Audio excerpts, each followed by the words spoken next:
Muy buenas, bienvenidos. ¿Qué tal? Historia a mitad del siglo XX. Segunda temporada, segunda parte de capítulos. Primera Guerra Mundial, segunda, periodo de entreguerras, que es lo que tenemos ahí mismo entre manos. Final de la Primera Guerra Mundial, reparto desmesurado en contra de Alemania, y esto hace que Alemania, sufra para poder subsistir, valga la redundancia, y que finalmente Estados Unidos apoye a Alemania financieramente, lógicamente después también pagándole todo lo que le debe, y a su vez de este modo se garantiza el poder recuperar todo el dinero que le ha dejado en la contienda del 14 al 18 a los países europeos. Estábamos comentando la primera parte de este periodo de entreguerras. Recordamos, primera parte, crisis posbélica del 19 al 24. Segunda parte, felices o locos años 20, de lo que vamos a hablar ahora, del 24 al 29. Tercera parte, crack del 29 y gran depresión del 29 al 33. Y cuarta parte, ascenso de los totalitarismos. Perdón, y estábamos comentando qué estaba España haciendo en ese momento, en esa gran crisis del 19 al 24. Vamos a ello. Volvemos una para atrás, que es donde lo dejamos, para recordar dónde estábamos en el pasado vídeo, ¿no? Estábamos hablando de qué estaba España haciendo en esta crisis de posguerra hasta el 24, que a pesar de no haber entrado en la Primera Guerra Mundial, por lo que les dije en el pasado vídeo, porque el presidente Dato, lo que luego lo van a asesinar, y su majestad el rey Alfonso XIII no estipulan que sea necesario que España entre en guerra y que no va a tener ningún tipo de rédito. Al revés, va a tener muchas más desventajas que ventajas. Ahí tenemos el golpe de estado de Miguel I de Rivera, el capitán general de Cataluña. Y abajo tenemos al general Manuel Fernández Silvestre, general de división, el general de brigada más joven de su época, con 40 años. Va a morir con 49 años en el campamento de Anual, en el repliegue, en la retirada, en la desbandada, en la huida de las tropas, de sus tropas, cuando muere él el 22 de julio, cuando muere el mismo día el coronel Manella, el jefe del regimiento de Alcántara, que estaba por turno en la posición, en el destacamento de Anual, y cuando también muere el coronel Morales, el jefe de la policía indígena. Esa columna de 3.000 hombres queda descabezada, y hasta que no llega el general Navarro, el general de brigada Felipe Navarro, general de caballería, segundo jefe de la Comandancia General de Melilla, pues esas tropas no consiguen un poco ser homogéneas e intentan combatir, hacer frente. Y realmente, con ese líder, con el general Navarro, intentan escapar y llegar a Melilla, pero los 108 kilómetros que separan Anual de Melilla van a recorrer 70 prácticamente de los 108. Van a quedar al final rodeados y copados en Monte Arruit, una posición ideada para dos secciones, en la que van a estar aguantando desde el 29 de julio hasta el 9 de agosto. 12 días en los que van a sufrir tormento de sed, de escasez de alimentos y de municiones, ¿no? Van a tener que contar la munición que tienen, van a tener que restringir al máximo esos tiroteos en los que se ven sometidos, y van a ir perdiendo paulatinamente personal hasta que finalmente el general Navarro, herido de una pierna pero sin delegar el mando, se ve obligado a capitular porque no van a venir a rescatarle desde Melilla, que por otra parte desde el 24 de julio ya estaban llegando tropas de refresco de la península para poder recomponer la Comandancia General de Melilla. El general Silvestre, el que vemos abajo, murió el mismo 22 de julio dentro del campamento, en esa retirada, y nunca se encontró su cadáver, ¿no? Jamás. Al cabo del tiempo llegaron fajines, llegaron gorras de plato con 2 estrellas de 4 puntas de general de división, diciendo que era de él, pero realmente no eran de él, o nunca se pudo demostrar. Ahí tenemos la trampa en la que nos quedamos hace 2 semanas, y ahí se ve todo el protectorado español en la parte norte de Marruecos, lo que toca pacificar, por así decirlo. España no invade Marruecos. España sí tiene una guerra contra Marruecos en el 1859-1860, de octubre a abril, esos 6 meses del siglo XIX. Sí tiene una guerra contra Marruecos por esa ofensa que se le hace a la bandera de España en Ceuta, ese ultraje, pero sin embargo esta entrada en el norte de Marruecos del 1909 al 1927 pues obedece a que el sultán marroquí, Marruecos aún no es un país, Marruecos va a instaurar, se va a hacer como país en 1956, pero bueno, el sultán de esas cabilas lo que hace es pedir ayuda a España y a Francia para poder pacificarlas, ¿no? Entonces España entra con el beneplácito del sultán de Marruecos. Ahí tenemos los tratados de los límites del tratado en 1912, en la conferencia de Fez, en la que se veía claramente lo que tenemos que ocupar los españoles, de la línea verde hacia arriba. El máximo avance rifeño en abril-mayo del 25 va a caer anual, y la Comandancia General de Melilla en el 21. Se van a hacer las operaciones de reconquista o campaña de desquite del 21 al 24 25, y bueno, pues básicamente va a haber muchos parones por la inacción política española. Eso va a hacer que las cabilas pues se rearmen constantemente, y en el momento en el que ven debilidad en el español, en el europeo, otra vez contraataque. Entonces, finalmente hay un golpe de estado el 13 de septiembre del 23, en la que el general Miguel Primo de Rivera se instaura. Ya les he comentado antes las 4 fases del periodo de entreguerras, en la que finalmente las democracias, los países, van a adoptar a un dictador, a un dictador, porque puede ser autoritario o totalitario. Los autoritarios son dictadores, no se discute nada, pero no hay represión. Sin embargo, lo totalitario, el totalitarismo, son una persona, se hace culto a esa persona, con un partido político para legitimar esta dictadura, pero en la que hay una gran represión a todo lo que sea discordante con el jefe, con el líder, etc, etc. En este caso, España abraza la dictadura de Miguel Primo de Rivera del 23 al 30 por diversos motivos, no porque va a salir las conclusiones del expediente Picasso, en las que el general de división Picasso, encargado de hacer una investigación del desastre de Anual, inculpa a los 3 generales que estaban en ese momento allí, ¿no? Al general Silvestre, que está muerto en combate, al general Navarro, que está cautivo en Axdir desde el 9 de agosto del 1921 hasta el 27 de enero del 23. Imagínense, año y medio prisionero, y va a llegar a España y lo van a juzgar después de todo eso. Y el general Berenguer, que el general Berenguer está llevando las operaciones de reconquista en ese momento, por lo cual es un momento muy convulso, además de todo lo que les he comentado antes, ¿no? Pistolerismo, huelgas, sindicatos, anarquismo, socialismo, comunismo. Hay muchísimas revueltas y golpes de estado en toda Europa, y España, pues como es parte de Europa, va también a verse inmersa en esas cosas, ¿no? El general Primo de Rivera da un golpe de estado y es abandonista. En África, en el Protectorado del Rif, hay 3 tipos de militares. Están los africanistas, los no africanistas y los abandonistas. Los primeros, los que hacen su carrera militar, sobre todo los oficiales, los que hacen su carrera militar en África, en el Rif. Eso hace que tengan las más altas condecoraciones y ascensos más rápidos. En contrapunto, te juegas la vida y puedes morir, como de hecho mucha gente moría, ¿no? Están los no africanistas, los que no desarrollan su carrera militar en África, en el Rif, y tienen una vida cómoda en la península. Eso hace que puedan vivir con sus familias, pero tienen ascensos mucho más lentos.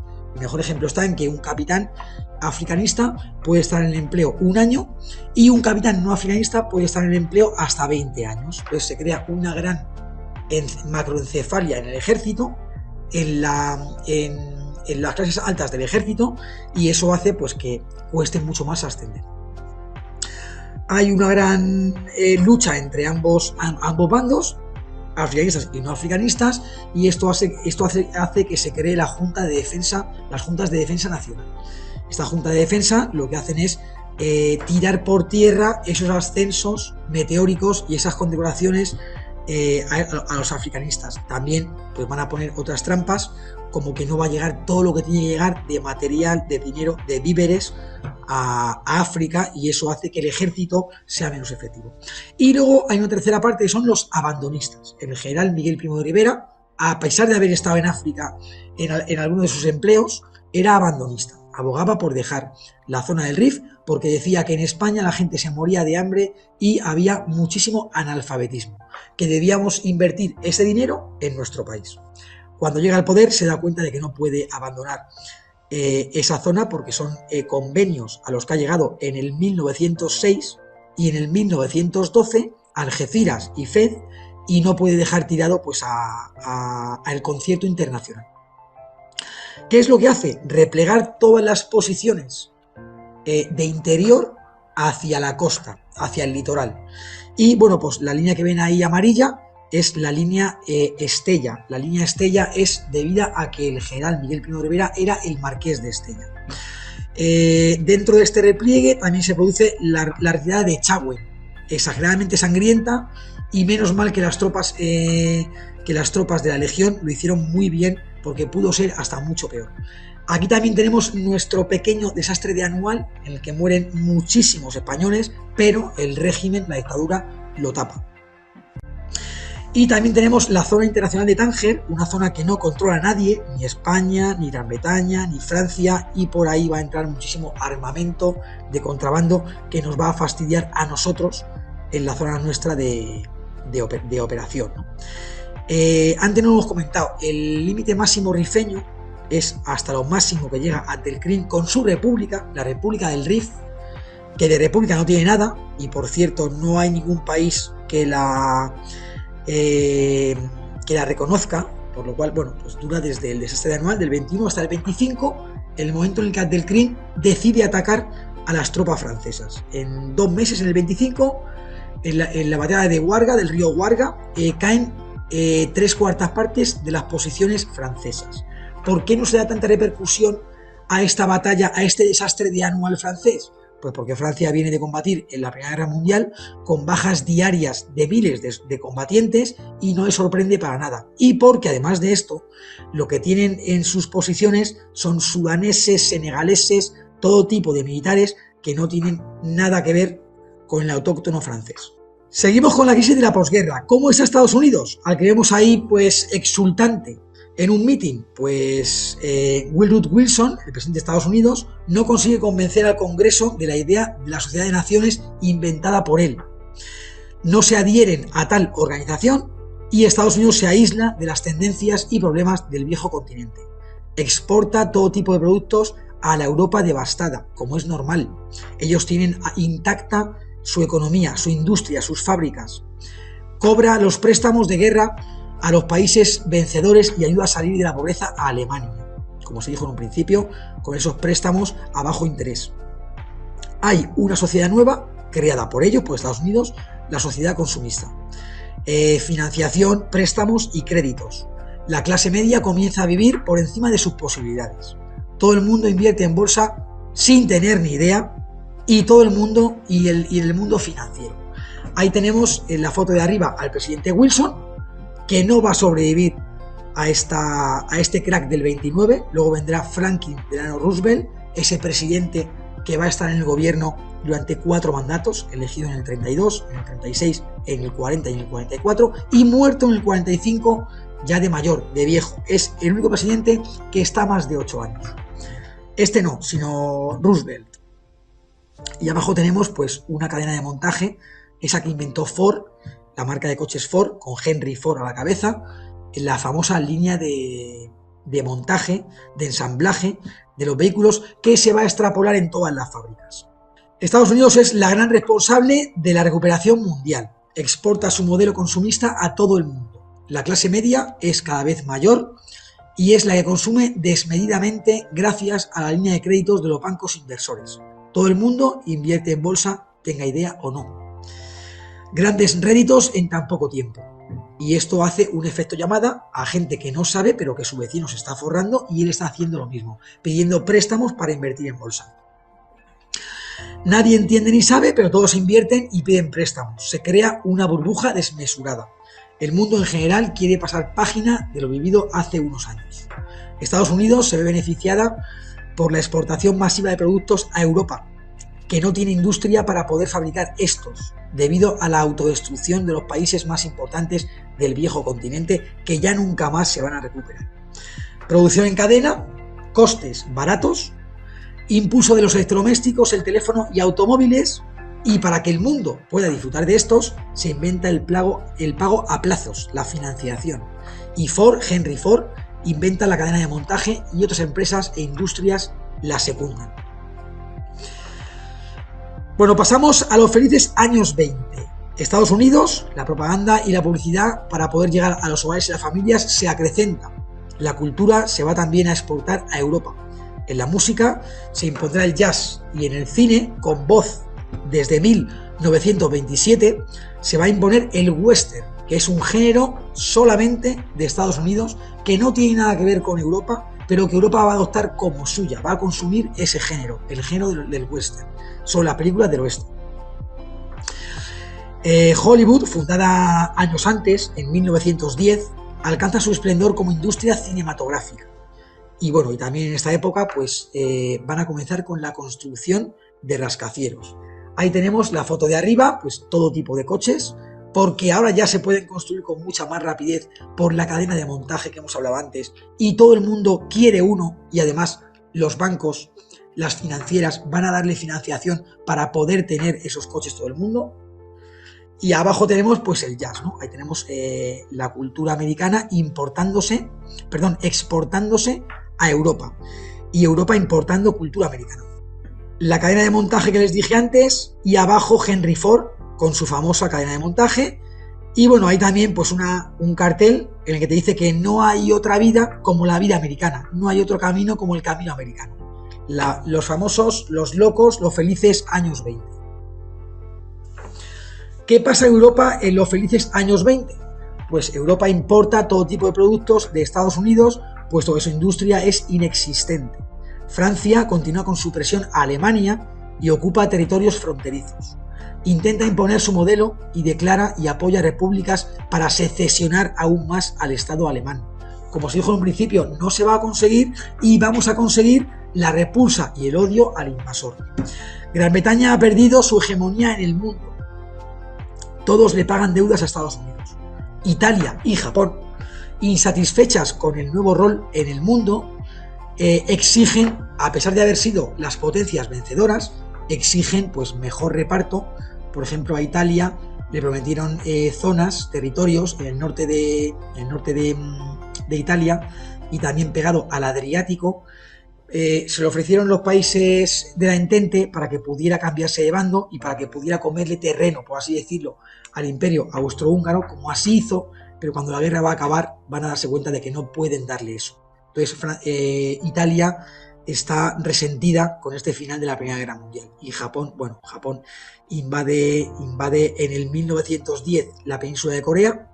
Hay una gran represión, les hacen perder hasta el idioma a los coreanos, y no contentos con estos, en el 1931 invaden Manchuria, la región de Manchuria, a la que van a cambiarle de nombre y van a llamarle Manchukuo, y van a hacer exactamente lo mismo. Van a importar el modelo, la cultura, la tradición japonesa en China. No contentos con esto, en el 37 da el salto más allá e invade China, Japón. Imagínense qué ansias expansionistas de Japón y de Italia. Que por otra parte Italia también va a entrar en la Segunda Guerra Italo-Abisinia. Primera Guerra Italo-Abisinia, en la que Italia perdió contra Etiopía en 1895 y 96. Fue la primera vez que un imperio, que un país europeo perdía contra una colonia o un intento de colonia a una metrópoli en Francia. Entonces, bueno, pues esas ansias expansionistas y el haber ganado la Primera Guerra Mundial van a hacer, además con el ascenso de los totalitarios, va a hacer pues que el duce, que Mussolini, invada otra vez Etiopía y esta vez sí consiga hacerse con el poder, en el 35 y en el 36. Esto va a crear controversia y va a hacer que la Sociedad de Naciones le ponga sanciones, pero va a dar igual, porque al final se va a demostrar que la Sociedad de Naciones no estaba preparada para discutir los conflictos que no fueran por las armas. De hecho, cuando acabe la Segunda Guerra Mundial, se va a cambiar este nombre y se va a crear la Organización de Naciones Unidas, la ONU, que va a tener su rédito intacto hasta que haya ciertas cosas que hagan que no sea efectiva. Pero bueno, hasta ahora ha sido casi efectiva en todos los sitios, salvo en la guerra de Irak del 2003, en la que de los 5 miembros permanentes, China, Rusia, Francia, Gran Bretaña y Estados Unidos, esos 5 miembros permanentes, que en el momento en el que uno de ellos haga un voto en contra, no se puede hacer una resolución, pues no van a conseguir que Estados Unidos y Gran Bretaña entren en guerra en el 2003 contra Irán. Pero eso es otra historia. Estados Unidos está a la cabeza del mundo, como ya se ha dicho varias veces, y por lo general los locos años 20 fue un periodo de euforia, de optimismo y alegría. Se creó empleo, resurgió la economía y se aumentó el nivel de vida. Ahí tenemos 4 fotos, 4 estampas. Una de las fotos, una foto icónica, trabajadores en Nueva York o en Chicago, en cualquier sitio de Estados Unidos, haciendo rascacielos. Había muchísimo trabajo. Los índices de paro estaban al mínimo en ese momento en Estados Unidos. La foto de abajo, pues las mujeres, otra parte más consumista de la sociedad. Ahora la publicidad también va hacia ellas para que ya otra vez puedan, como bien sabrán, cuando acaba la Primera Guerra Mundial, la mujer adquiere un rol diferente, porque ya han trabajado en las fábricas, además de eso sus maridos han muerto en combate, por lo cual tienen que trabajar, ya saben trabajar en la calle. Antes estaban recluidas por la sociedad a tareas domésticas y después de la Primera Guerra Mundial van a trabajar ya, van a entrar en el mercado laboral nacional e internacional. Pues ahí vemos que la propaganda, la publicidad también va dirigida a ellas, para que hagan compras de cosméticos, compras de vestidos, etc, etc. La foto de arriba a la izquierda es un cafetín de Francia. Francia, Europa, el mundo se mueve en los felices años 20. Y la foto de abajo, pues el deporte también, el deporte, la cultura, el ocio, también se va a potenciar. Una foto se ve en una plaza de toros en España, de 2 púgiles combatiendo ahí ante el público, ¿no? ¿Qué pasa en España del 24 al 29? Bueno, el 13 de septiembre del 23, como se dijo en un principio, el general Miguel Primo de Rivera da un golpe de Estado. ¿Por qué da un golpe de Estado? Inestabilidad política, 11 gobiernos en los últimos 6 años, pistolerismo, esas matanzas de los anarquistas a las élites políticas, militares y civiles de las grandes provincias, de Barcelona, de Madrid, de muchos sitios, revueltas sociales, obreros, proletarios, anarquismo, socialismo, comunismo, la publicación próxima del expediente Picasso, en el que se inculpaba a los generales en el desastre de Anual. Y bueno, esto hace que dé un golpe de Estado y se divida en 2 su dictadura. En el directorio militar, esa zona, esa época, desde el golpe de Estado hasta el 25, en la que el gobierno está liderado por militares, por 8 generales y un almirante, y el directorio civil, del 25 hasta el 30, un gobierno liderado por civiles. Repliegue a la línea Estella, como se explicó al principio del vídeo, más poder de la República del Rif, del Krim, que va a ver cómo cae cuando ataca a los franceses, ataques del líder rifeño a los franceses y planeamiento del desembarco de Alhucemas, el 8 de septiembre de 1925. Fecha muy importante.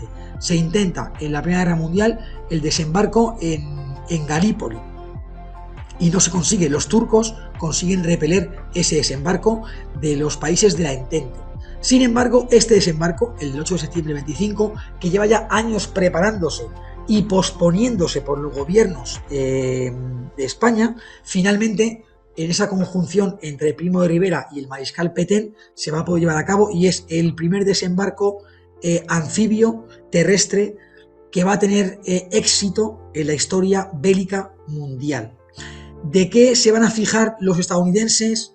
El día 6 de junio del 44, en la Segunda Guerra Mundial, el desembarco de Normandía. Se van a fijar de este desembarco. Van a coger las lecciones aprendidas de este desembarco. Y digo lo de siempre. Con Alhucemas estoy en el mismo caso en el que estoy con Anual, con las cargas de la Alcántara de caballería, o con los héroes de Filipinas, los últimos de Filipinas. Si eso llega a pasar a una unidad estadounidense, teníamos películas para dar y tomar en Hollywood. Pero como ha sido en España, pues no nos queda otra que contarlo lo mejor que podamos para ensalzar la labor que hicieron en ese momento esos militares, esos civiles, por y para España. Pacificación del protectorado marroquí en 1927. ¿Hasta cuándo vamos a estar en Marruecos? Hasta 1956, momento en el que Marruecos se hace como país y ya no tiene sentido que estemos en un país en el que ya pues no quiere que estemos. dejamos Francia y España. Crisis de la dictadura y exilio de Primo de Rivera a Francia, el 30 de enero del 30.